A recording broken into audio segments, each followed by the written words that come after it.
Well, I talk a bit about career pathways, Mm, and one of the conversations I have with candidates often is around, how do they make decisions?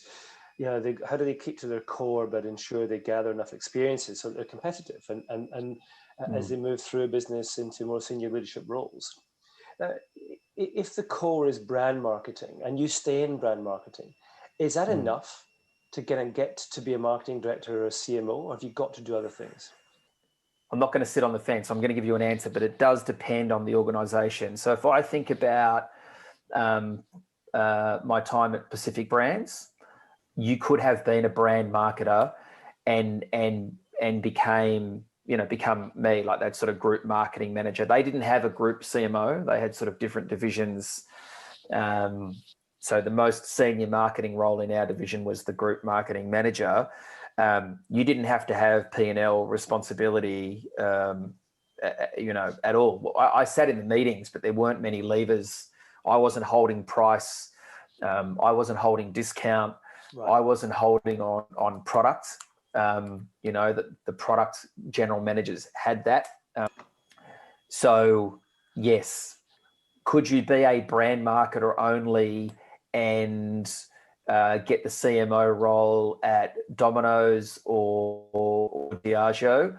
No, not a hope in hell. Diageo is a very, very commercial business. The KPIs for a marketing innovation director at Diageo go from net sales through to obviously market share and brand equity, but net sales, gross margin, operating profit, so all the way down the P&L. And the conversations that I'm having with Diageo, with Domino's, are exactly the same. There is a big profit number down to EBITDA that they specifically talk to. So horses for courses, Mike. Some organisation, the CMO is in charge of, let's call it, mental availability, and that is the role. Other organisations, it's a much more commercial sort of lens, and so therefore physical availability, distribution, and price and product play a much bigger role. Yeah, that's an interesting answer. My view is do everything you can to gather experiences or contrasting that are going to develop that commercial skill set. And it's Yeah. easy. I think particularly if you're in a large business where the pathway is more clearly defined and you're jumping through the levels and you're feeling great about that, but ultimately you're becoming quite a specialist. And if you become a senior specialist, then I think you do lose competitiveness for the big gigs. For those who have taken their time and jumped into other functions, which is out the comfort zone and not easy to do, but it's really worth the effort in my experience. Yeah.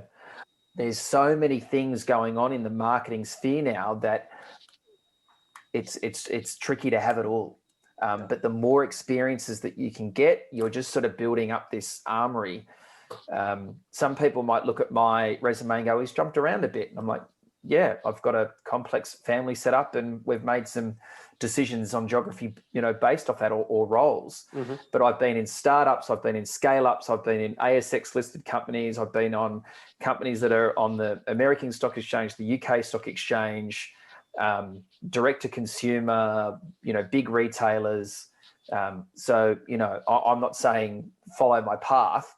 I'm saying there's many paths to get to where you've got to get to, but you've got to have varied experiences and solve problems from different points of view to get to the top.